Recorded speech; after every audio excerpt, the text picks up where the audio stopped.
안녕하세요. 오늘은 소그룹 공과 제36과 복음을 전할 때 일어나는 일에 대해서 함께 나누어 보도록 하겠습니다. 오늘 함께 나누실 하나님의 말씀은 사도행전 14장 1절에서 28절까지 말씀입니다. 영상을 잠시 멈추시고 성경을 펴셔서 하나님 말씀을 읽어보시기 바랍니다. 말씀을 다 읽어보셨으면 오늘 서론의 내용을 읽어보면서 오늘의 내용을 파악해 보도록 하겠습니다. 바울과 바나바는 예수 그리스도의 복음을 이방인들에게 전하는 사명을 품고 첫 번째로 소아시아 지역을 여행했습니다. 그들은 늘 하던 대로 유대인 회당에 들어가 복음을 전했고 헬라인들에게도 예수님의 메시지를 전했습니다. 은혜의 말씀을 들은 많은 수의 유대인과 헬라인들이 예수님을 믿게 되었습니다. 그래서 안디옥이라는 지역에서 이방인들에게 성령이 나타나셨다는 소식을 들은 예루살렘 교회는 바나바를 안디옥으로 보내게 됩니다. 안디옥으로 갈 때 바나바는 바울을 함께 데리고 갑니다.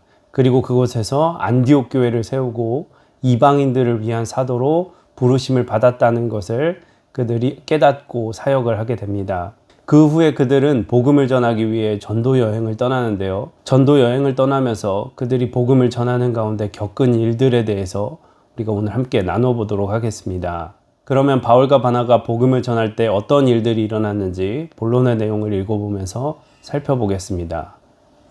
복음을 전할 때 일어난 일은 무엇입니까? 첫째, 믿고 따르는 자와 배척하는 자로 나뉘었습니다. 비시디아 안디옥에서 복음을 전하던 바울과 바나바는 장소를 옮겨 이고니온에서 복음을 전했습니다.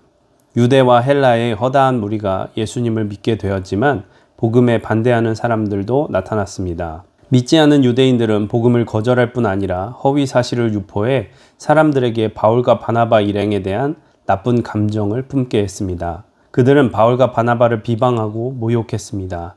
하지만 두 사도는 그곳에 오래 머물면서 담대히 복음을 전했고 그 사이 복음을 듣고 믿고 따르는 자와 거절하고 배척하는 자들로 나뉘었습니다.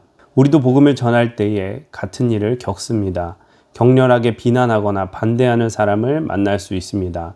하지만 그러할지라도 우리는 바울과 바나바처럼 복음을 전하는 일을 멈추지 말아야 합니다.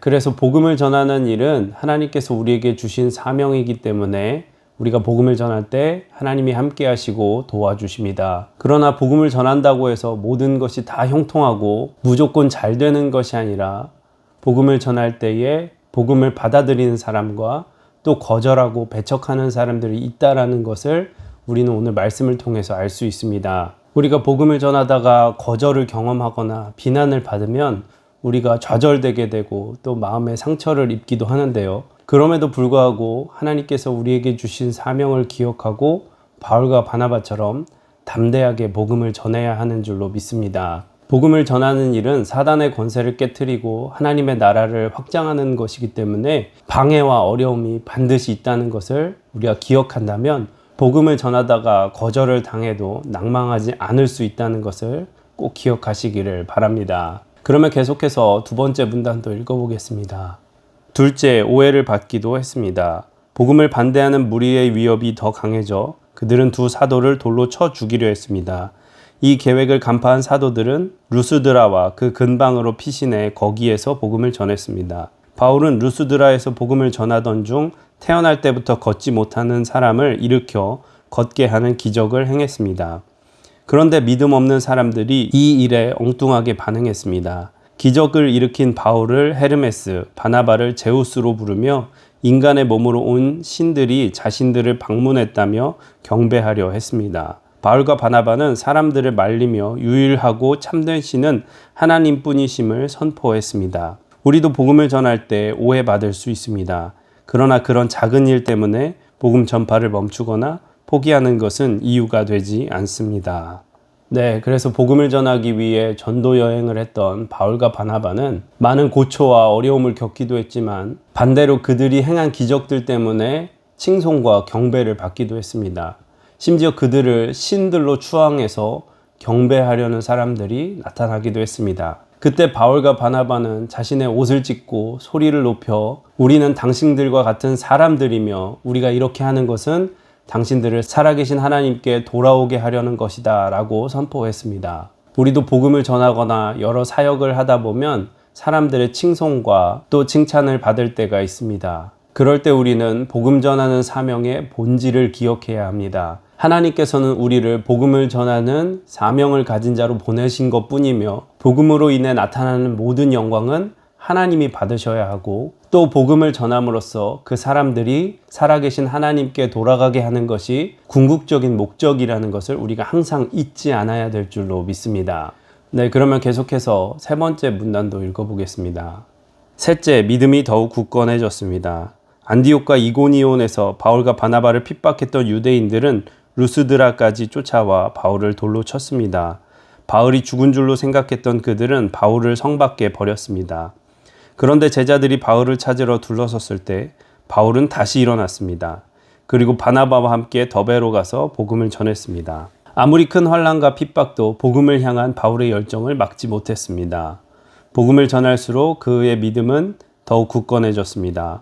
환난은 인내를, 인내는 연단을, 연단은 소망을 이루게 합니다.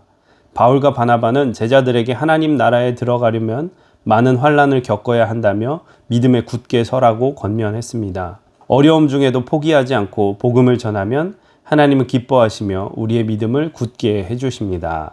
네, 그래서 바울과 바나바가 제자들에게 권면한 것처럼 복음을 전하는 것에는 반드시 환난과 어려움이 따르게 마련입니다. 그러나 그 환난과 어려움 속에서도 우리가 인내하며 연단되어 믿음을 잘 지킬 때에 소망을 이루게 된다는 것을 담대하게 권면하고 있습니다. 그렇기 때문에 어쩌면 우리 그리스도인들은 이 고난과 환난을 그저 괴로운 것, 피해야 되는 것으로만 여기는 것이 아니라 나의 영혼의 인내와 연단을 위해서 잘 활용해야 될 줄로 믿습니다. 바울이 돌에 맞고 죽을 뻔한 위기를 겪었음에도 불구하고 그가 다시 일어나 복음을 전했던 것처럼 우리도 예수님을 위해 환난과 어려움을 겪었을지라도 포기하거나 낙담하는 것이 아니라 다시 일어나 담대하게 복음을 전하는 것이 우리의 사명이라는 것을 꼭 기억하시기를 바랍니다.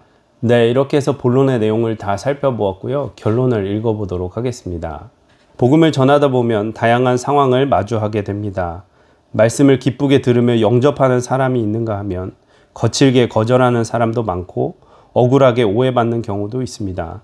하지만 그런 역경의 시간이 믿음을 검증받는 시간일 수 있습니다. 그런 상황에서 좌절하거나 두려워하지 말고 믿음이 더 굳건해지길 기도하며 복음을 전해야 합니다.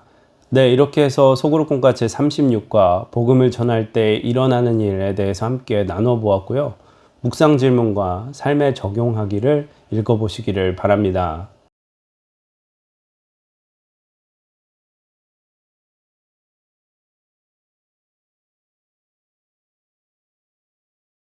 묵상 질문과 삶에 적용하기를 다 읽어보셨으면 오늘 하나님께서 주신 마음을 놓고 기도하시고 또 교회의 여러 중보 기도들을 기억하시며 기도하시기를 바랍니다.